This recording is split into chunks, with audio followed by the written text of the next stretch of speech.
बड़ी खबर अरविंद केजरीवाल को लेकर आ रही है। दिल्ली की राउज एवेन्यू कोर्ट में अरविंद केजरीवाल पहुंच गए हैं, जहां पर अब से थोड़ी देर में उनकी पेशी होगी और पेशी से पहले अरविंद केजरीवाल ने एक बड़ा बयान दिया। उन्होंने अपनी गिरफ्तारी को राजनीतिक साजिश बताया और दावा किया कि जनता इसका जवाब देगी। कोर्ट में अरविंद केजरीवाल की पत्नी सुनीता भी मौजूद है और अब से थोड़ी ही देर के बाद उनकी पेशी, अरविंद केजरीवाल की पेशी वहां पर होनी है। साथ में उनकी पत्नी भी मौजूद है राउज एवेन्यू कोर्ट में।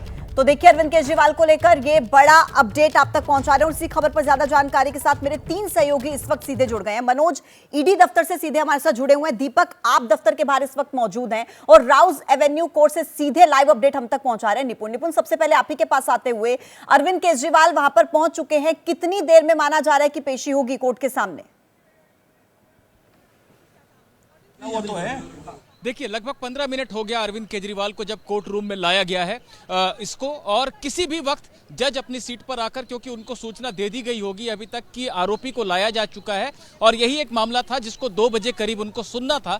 तो मेरा यह मानना है कि अब से किसी भी वक्त ये सुनवाई शुरू हो सकती है, जहां पर कि ईडी अपनी बात को रखेगी, रिमांड को बढ़ाने की मांग करेगी और केजरीवाल के जो वकील हैं, जो बचाव पक्ष के वकील हैं, वो इस मांग को गलत ठहराएंगे और कहेंगे इसकी कोई जरूरत नहीं है। ऐसे में कोर्ट को तय करना होगा कि दोनों बातों में किसमें वजन है और क्या केजरीवाल की रिमांड जो है ईडी को और ज्यादा अवधि के लिए सौंपी जा सकती है, क्योंकि 14 दिन तक की रिमांड हो सकती है। फिलहाल सिर्फ 6 दिन की रिमांड उनकी हुई है। ऐसे में ईडी को अधिकार है मांगने का, लेकिन कन्विंस करना पड़ेगा, आश्वस्त करना पड़ेगा कोर्ट को।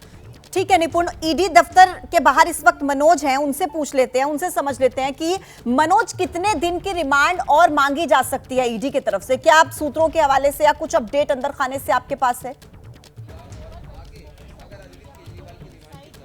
जी बिल्कुल, देखिए आपको बताना चाहूंगा, ईडी के सूत्रों ने साफ तौर पर यह बताया है कि ज्यादा से ज्यादा दिन की रिमांड की मांग की जाएगी। 6 दिन की रिमांड मिल चुकी है और जैसा कि मेरे सहयोगी निपुण सहगल ने बताया कि 14 दिन की रिमांड मिल सकती है किसी भी आरोपी को, तो 6 दिन की मिल चुकी है। तो ईडी की यही कोशिश होगी कि जितने और ज्यादा दिन की रिमांड मिल सके वो ली जाए, क्योंकि अभी ईडी को तमाम सवालों के जवाब जो है वो अरविंद केजरीवाल से लेने हैं। सूत्र बता रहे हैं कि अभी तक की जितनी भी पूछताछ हुई उसमें पूरी तरीके से अरविंद केजरीवाल ने सहयोग नहीं किया था। हर दिन तकरीबन 3 से 4 घंटे की उनसे पूछताछ हुई, जिसमें कई सवालों के जवाब उन्होंने नामे दिए हैं। इसके अलावा डिजिटल एविडेंस भी उनके सामने रखे गए, उनको भी दिखाया गया, लेकिन अभी भी ऐसे तमाम सवाल बचे हुए हैं जिनका जवाब मिलना अभी बाकी है। यही वजह है कि ईडी और भी रिमांड की मांग करेगी। इस मामले में जब के कविता को गिरफ्तार किया गया था तब ईडी ने अपनी स्टेटमेंट जारी की थी और उसमें साफ तौर पर यह लिखा था कि के कविता ने अरविंद केजरीवाल और मनीष सिसोदिया के साथ मिलकर के ये पूरी साजिश रची थी, जिसके अंदर 100 करोड़ रुपए आम आदमी पार्टी तक पहुंचा था और उसमें से 48 करोड़ रुपए का इस्तेमाल गोवा इलेक्शन में हुआ था। तो कहीं ना कहीं ईडी इन तमाम कड़ियों को जोड़ना चाहती है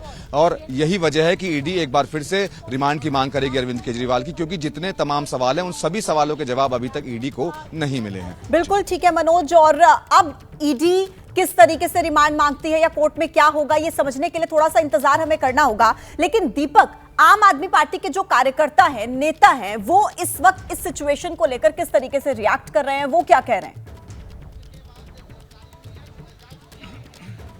देखिए, कुछ जानकारी मैं आपको दे देता हूं। इस वक्त सुनीता केजरीवाल जो अरविंद केजरीवाल की धर्मपत्नी है वो भी कोर्ट में मौजूद हैं। इसका सीधा मतलब ये समझिए कि सुनीता केजरीवाल ही लगातार कम्युनिकेशन बनी हुई है पार्टी और जो कैबिनेट मंत्री हैं दिल्ली में उनके बीच में। अरविंद केजरीवाल से मुलाकात का समय शाम का वक्त दिया गया है सिर्फ सुनीता केजरीवाल को या उनके पर्सनल सेक्रेटरी को।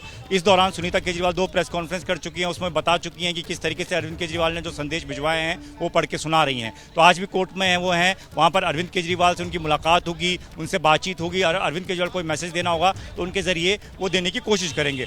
दूसरी इंपॉर्टेंट बात मैं आपको बता दूं कि इस वक्त 2 कैबिनेट मंत्री आतिशी और सौरभ भारद्वाज वो भी कोर्ट रूम में पहुंचे हैं अरविंद केजरीवाल से मुलाकात करने के लिए। ऐसे में माना जा रहा है कि कैबिनेट से जुड़ी कुछ जरूरी बातें भी अरविंद केजरीवाल इन दोनों से वहां पर बातचीत करके रख सकते हैं। अरविंद केजरीवाल तक अगर कोई बात पहुंचानी हो कैबिनेट से जुड़ी तो ये दोनों जो मंत्री है वो पहुंचाएंगे, क्योंकि जिस तरीके से सीधा अरविंद केजरीवाल की तरफ से और उनकी पार्टी की तरफ से कहा जा रहा है कि जेल से ही सरकार चलानी है, चाहे कुछ भी हो जाए। अगर आपको राष्ट्रपति शासन लगाना तो अलग बात है, लेकिन तब तक राष्ट्रपति शासन नहीं लग पाता तब तक जेल से ही सरकार चलेगी। अरविंद केजरीवाल इस्तीफा नहीं देंगे। तो यही वजह है कि दोनों मंत्री इस वक्त अरविंद केजरीवाल के पास हैं और उनसे क्या बातचीत होती है। दीपक, मैं वापस आपके पास लौट रही हूं, लेकिन निपुण की तरफ से शायद कुछ अपडेट है वहां पर। निपुण, बिल्कुल, देखिए अभी तक जज के बैठने की सूचना नहीं आई है, लेकिन ये लगभग तय हो गया है कि ईडी और ज्यादा रिमांड की मांग करने जा रही है। ऐसे में बचाव करना पड़ेगा अरविंद केजरीवाल के वकीलों को इस मांग का। और जहां तक बात है कि वहां पर मंत्री कुछ पहुंचे हैं जो मिलेंगे केजरीवाल से, तो ये मुलाकात या अगर मीडिया में कुछ खुलासा करने की भी बात कर रहे थे, इनके लिए बहुत ज्यादा वक्त नहीं मिलता है। जब वो अरविंद केजरीवाल अपनी कुर्सी पर वहां बैठे होंगे बतौर आरोपी कटघरे के पास, तो वहां पर जो लोग पहुंचे हैं जो उनसे मिलने के लिए, चाहे उनकी पत्नी हो या सौरभ भारद्वाज हो या आतिशी हो, तो वो थोड़ी देर के लिए उनसे बात कर सकते हैं जरूर। लेकिन कोर्ट में ये बहुत लंबी प्रक्रिया चल नहीं सकती है, इसलिए जो भी उनको निर्देश या बात कहनी होगी इस दौरान वो दे चुके होंगे, और एक बार जज के आकर बैठने के बाद ये बातें नहीं हो पाएंगी उसके बाद। ठीक है निपुण, मैं वापस से आपके पास लौट रही हूं, लेकिन देखिए जो दिल्ली के मुख्यमंत्री हैं अरविंद केजरीवाल, जब वो राउज एवेन्यू कोर्ट में पहुंच रहे थे तो कॉरिडोर पर जब मीडिया कर्मियों ने उनसे बात करने की कोशिश की तो उन्होंने क्या कहा? उन्होंने ये कहा कि ये मेरे खिलाफ राजनीतिक साजिश है। ये पेशी से पहले अरविंद केजरीवाल का बयान है। मीडिया कर्मियों ने जब उनसे सवाल पूछा तो उन्होंने कहा कि ये मेरे खिलाफ राजनीतिक साजिश है। सुनिए Arvind Kejriwal. CM sir, LG saying कि सरकार जो है वो जेल से नहीं चलेगी। What would you like to say on this? LG कह रहे सरकार जेल से नहीं चलेगी। ये एक पॉलिटिकल षड्यंत्र है, जनता इसका जवाब देगी।